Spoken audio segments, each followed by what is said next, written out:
संतान प्राप्ति अस्तु। हम जानना चाहते हैं कि हमें यह सौभाग्य कब प्राप्त होगा। भगवान भोले शंकर को प्रसन्न करने के लिए अंजना को 12 वर्षों तक कठिन तपस्या करनी होगी।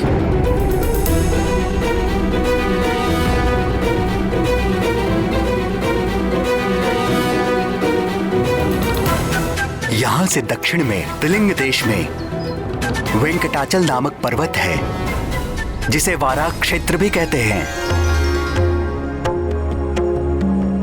भगवान श्री विष्णु के तीसरे अवतार श्री आदि वाराह ने पृथ्वी का उद्धार करने के पश्चात उसी स्थान को अपना सतत निवास स्थान चुन लिया था।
कल्याण वस्तु।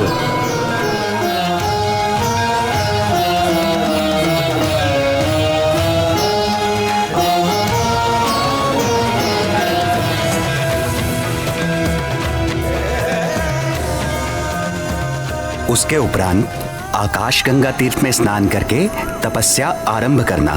भगवान उमाकांत अवश्य कल्याण करेंगे।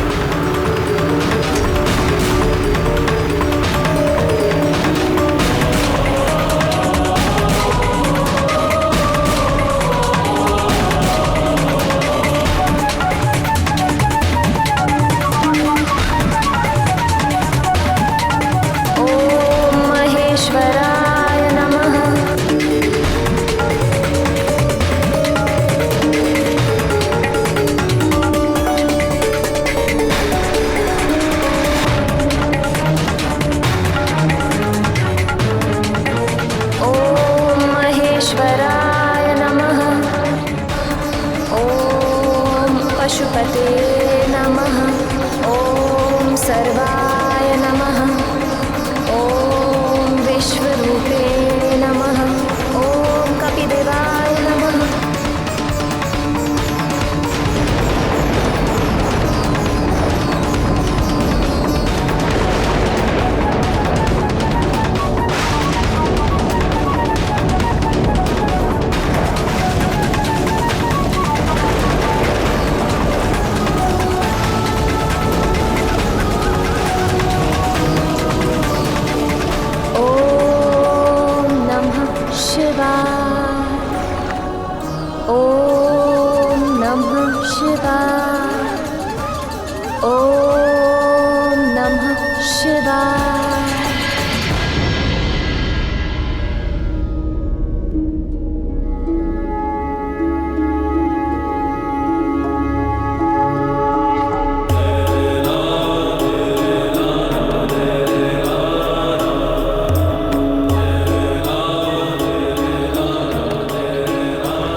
पशुपते नमः।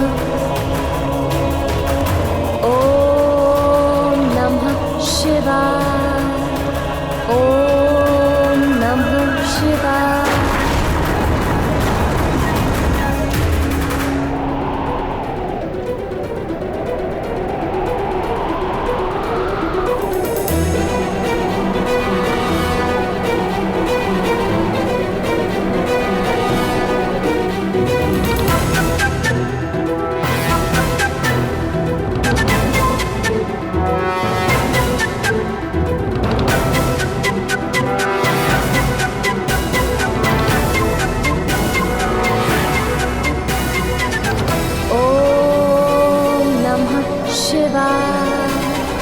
ॐ नमः शिवाय।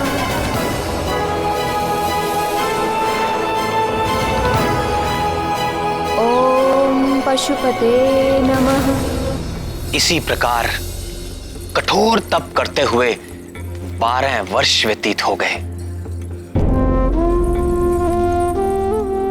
अंजना की इस घोर तपस्या को देख देखकर करुणामयी जगत जननी भगवती पार्वती का हृदय निरंतर पसीजता रहा, किंतु कैलाशपति भगवान आशुतोष अपनी समाधि से बाहर आने का कोई संकेत तक नहीं दे रहे थे।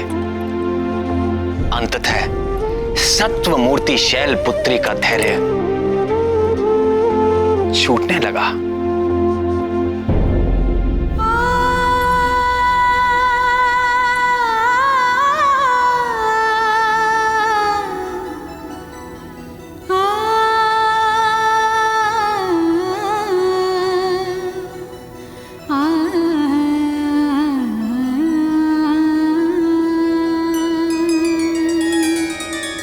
हे शशि शेखर, आंखें खोलिए। अंजना के तप से समस्त लोग कंपित हो उठे हैं। हे दीनानाथ, आप तो आशुतोष हैं, अपने भक्तों पर शीघ्र प्रसन्न हो जाते हैं। फिर अंजना के घोर तपस्या को तो 12 वर्ष बीत चुके हैं प्रभु, आप कब प्रसन्न होंगे? उस दीन के प्राण संकट में है दीनबंधु, दया कीजिए। आपके अंश का अवतार काल भी निकट आ पहुंचा है। आंखें खोलिए स्वामी और उसे उसकी तपस्या का फल दीजिए। आंखें खोलिए स्वामी और उसे उसकी तपस्या का फल दीजिए।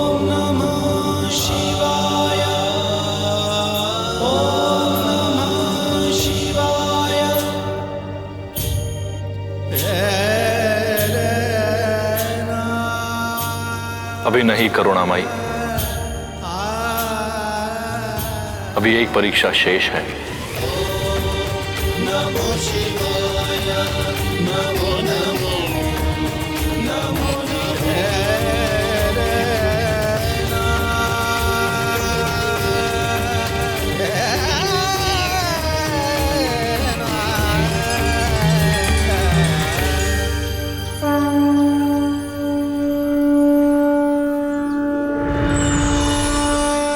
अंजना, तुम्हारा कल्याण हो पुत्री।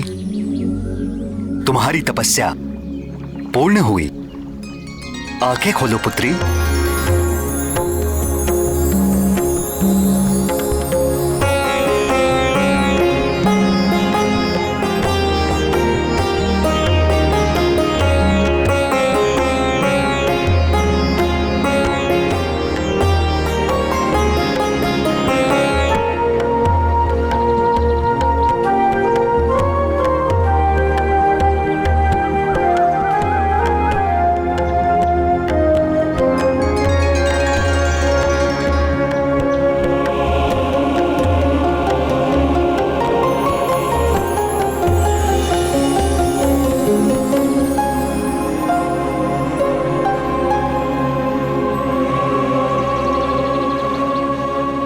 पुत्री, आगामी श्रावण कृष्ण पक्ष की त्रयोदशी को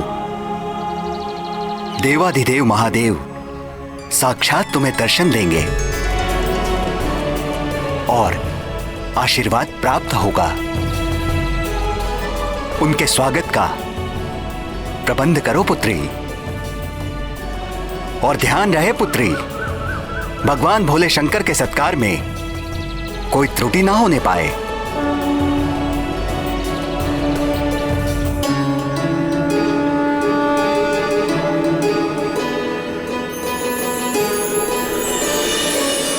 जब ब्रह्मा जी की 100 दिव्य वर्षों की आयु पूर्ण हो जाती है तो मैं प्रलयकालीन संवर्तक सूर्य बनकर अपनी प्रचंड किरणों से समुद्र, पृथ्वी और प्राणियों के शरीर से सारा जल सोख लेता हूं। जब समस्त ब्रह्मांड दहकने लगता है तो मैं ही प्रलयकालीन मेघ के रूप में सहस्रों वर्षों तक मोटी मोटी धाराओं से इस समस्त ब्रह्मांड को जलमग्न कर देता हूं। तब पृथ्वी जल में विलीन हो जाती है, जल तेज में, तेज वायु में, वायु आकाश में, और आकाश अहंकार में लीन हो जाता है, अहंकार महतत्व में, और महतत्व मूल प्रकृति में लीन हो जाता है। उस अवस्था में जब समस्त जीवों और देवताओं के साथ वेद और ब्रह्मा भी मुझ में समा चुके होते हैं, तो इस सृष्टि का उस प्राकृत प्रलय में लोप हो जाता है। फिर नवीन सृष्टि का समय आने पर मैं समस्त सृष्टि के तत्वों व उनकी एकता के द्वारा एक विराट शरीर की रचना करता हूं। उसी विराट शरीर की नाभि से नवीन ब्रह्मा प्रकट होते हैं।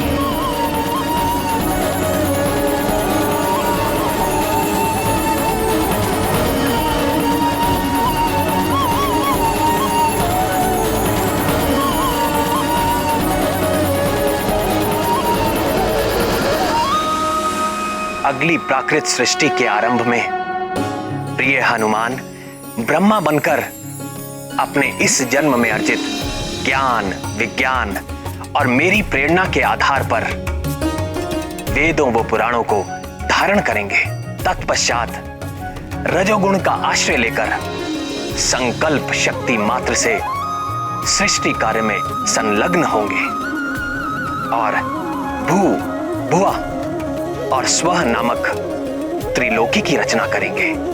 और फिर प्रजापतियों के माध्यम से वृक्षों, पशु पक्षियों, मनुष्यों की सृष्टि के साथ देवता, पितर, असुर, गंधर्व, अप्सरा आदि की देव सृष्टि भी करेंगे। यन्नाभि पद्म भवनादहमासमीक्य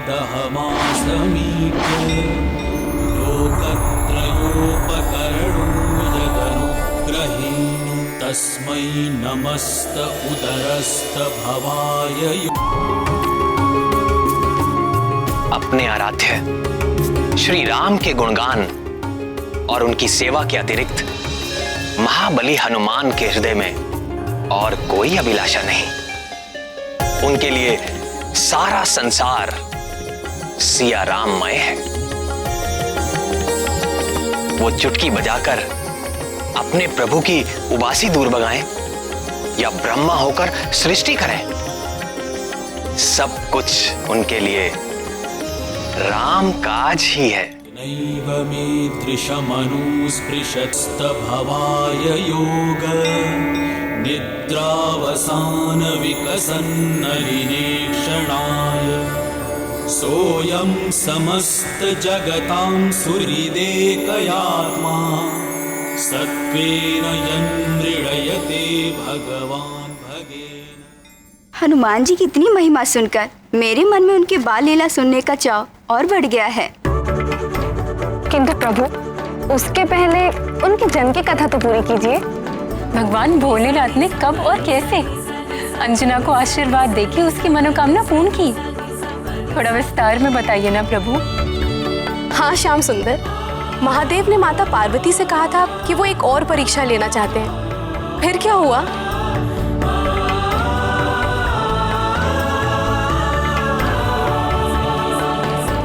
अंजना और केसरी को कहां यह ज्ञात था? वो तो भगवान नंदीश्वर के स्वागत का आयोजन कर उनकी प्रतीक्षा कर रहे थे। अंततः श्रावण कृष्ण पक्ष की त्रयोदशी का मंगलकारी दिन आ ही गया।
प्रातः से संध्या हो गई, किंतु भोलेनाथ अभी तक नहीं आए।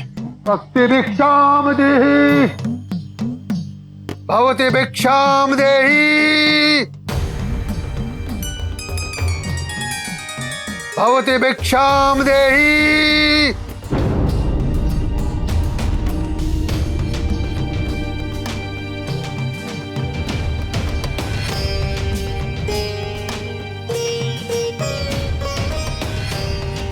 भवती भिक्षाम देहि।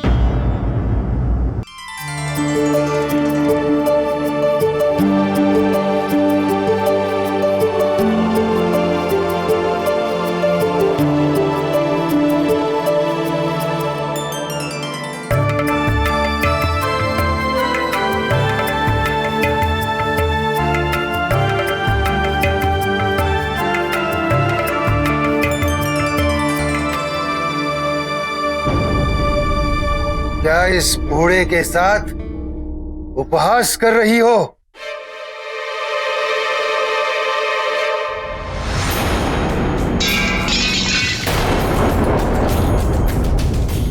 तेरे आधे दांत टूट चुके हैं, आधे दांत सड़ चुके हैं। मुझे रसीले पकवान खिलाओ। रसीले पकवान? ऐसे अनजान बनने का नाटक मत करो।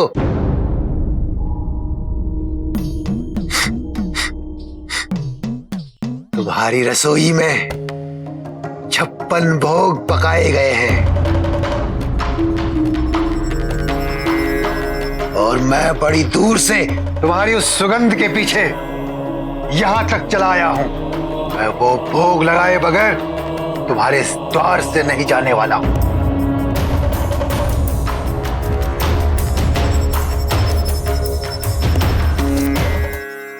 क्षमा करें बाबा, आज हमारे घर में एक विशेष अतिथि आने वाले हैं और ये सारा आयोजन उनके स्वागत के लिए किया है। तुम कह रहे हो कि मैं अतिथि नहीं हूं? मैं बूढ़ा, दरिद्र, करूप हूं, इसलिए वो अतिथि नहीं होता जिसको न्योता देकर बुलाया जाए। अतिथि वही होता है जो बिना बुलाए किसी भी तिथि में चला जाए। नहीं नहीं बाबा, मेरी बात का अर्थ ये था कि ये सब हमारे इष्ट नहीं, अनिष्ट होगा तुम्हारा। मेरे समान बूढ़े दरिद्र भूखे को भोजन न करा के कोई भी इष्ट प्रसन्न नहीं होने वाला।